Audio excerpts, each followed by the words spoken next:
Tiek metų šitam kombainui. Kaip jūs įsivaizduojat, koks turėtų būti žemės ūkio ministras? Koks turėtų būti žemės ūkio ministras? Kaip jums atrodo, koks turėtų būti žemės ūkio ministras? Kokiomis savybėmis turėtų jis pasižymėti? Aplinkosauga stengiasi daryti pievas, kad būtų, tik ūkininkai prieštarauja labai. O šis ministras geras? Kęstutis Navickas, kaip jums atrodo?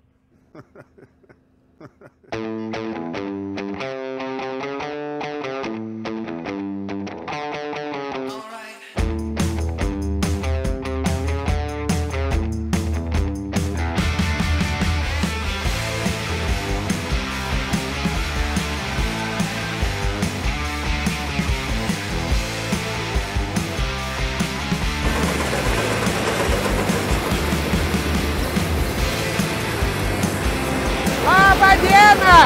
Kiek metų šitam kombainui? Kelintų? 76. 76. O jums kiek metų? 64. 64. Antanas. Antanai, ką gulėte čia? Kviečius jau matau. Antra klasė? Nežinau. Kiek maždaug tikitės? Dar nerašiau. Kaip jūs įsivaizduojat, koks turėtų būti žemės ūkio ministras? Nu, čia tai neįsivaizduoju. Kokiam savybėm turėtų pasižymėti? Nu, turėtų būti protingas. Gerai, sėkmės.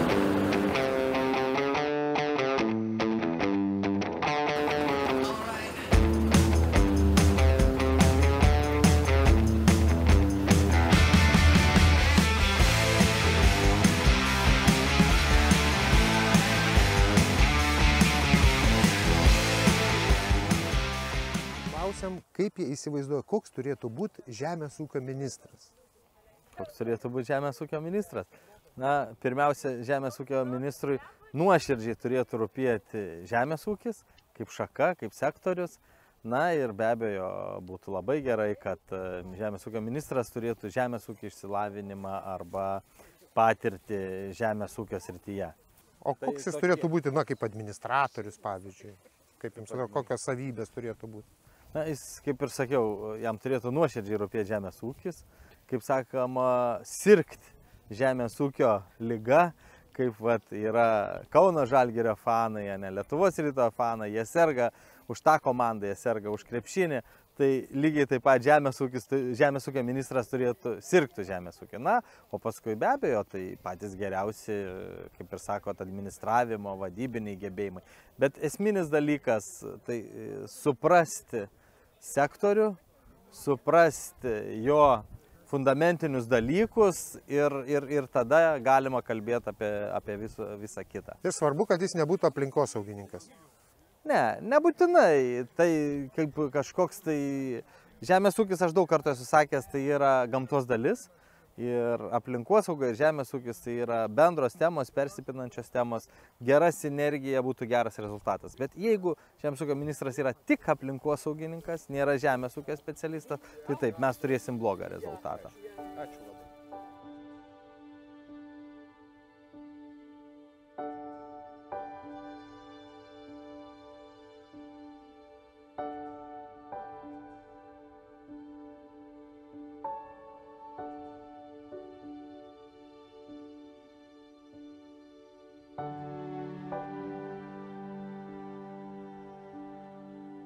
Kaip jums atrodo, koks turėtų būti žemės ūkio ministras?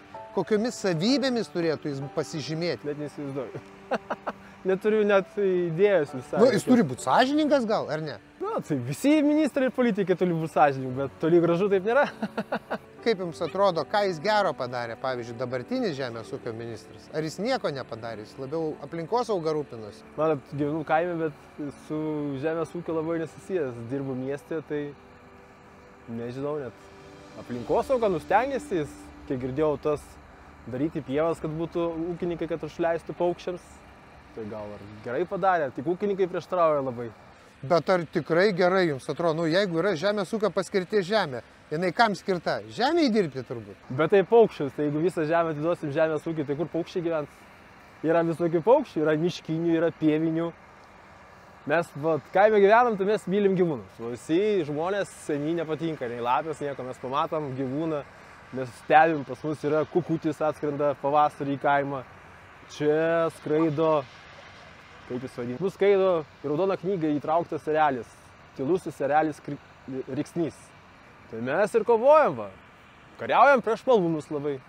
Sakom, pas mus paukščiai yra. Išvysit paukščius visus. Yra ereliai, yra kukutis, yra lapės laksto, dar viskas. Sako, mums nereikia malūnų, mums gyvūnijos reikia. Kam mums tie malūnai? Suteikit malūnų, kur nėra gyvenviečius. Bet ar gali kaimo žmonės pasipriešinti, kaip jums atrodo? Kodėl? Negali. Kodėl? Neturi šansų. Kodėl? Nes nepalaiko valdžia. Ir jie nepaiso žmonių. Tai mes va čia dabar yra 12. Tai dar čia va 2 bus. Ir paskui bus va už to miško dar 25 link Bukonių nuo čia. Mes žinom tokius projektus, bet jie dabar apstoja, nes savivaldybė keičia tos sklypus.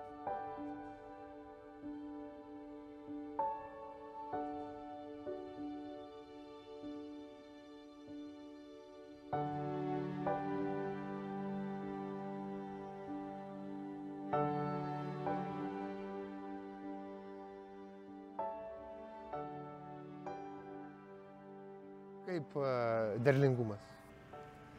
Na, pakankamai neblogi, sakyčiau. Kiek tonų iš hektarų? Taip, rapsas šiandien 3,9. Supratau. Šiandien mes užduodam specialų klausimą ūkininkams. Klausimas šios dienos yra toks. Kokiomis savybėmis turėtų pasižymėti žemės ūkio ministras, kad jis būtų geras ūkininkams? Ūkiškumo, supratimo žemės ūkyje, teisingais sprendimais ir padėt ne kažkokiem biurokratam, bet būtent gamybininkam, mums ūkininkam. O kodėl to reikia? Kodėl to reikia? Vis dėlto ne tik tai politiniai sprendimai, bet patys matėm, kaip savaitgalį ir gamta mums pridaro nuostolių. Iš tikrųjų, tai tą derlių lipdai ištisus metus. Tai gal tokiais atvejais ir turi būti žemės ūkio ministras, kuris būtų labiau toks empatiškas ūkininkų atžvilgių, kuris suprastų jų skausmus, praradimus, kad kovotų už juos, gal tokio jūs pasigendat? Ne, tai be abejo, kadangi čia yra tas pats, kas ir investicija. Matai, lauką pradedi investuoti nuo rudens, jeigu tai yra žemės kultūra. Ir čia tau po vienos nakties suprarandi visą savo triūsą. Aišku. O šis ministras geras? Kęstutis Navickas, kaip jums atrodo? Matyt, nereikia sakyti, jūs matėte ūkininkų reakciją ir patys dalyvavom ir Vilniuje, ir visose protestuose. Aišku. Ačiū jums labai.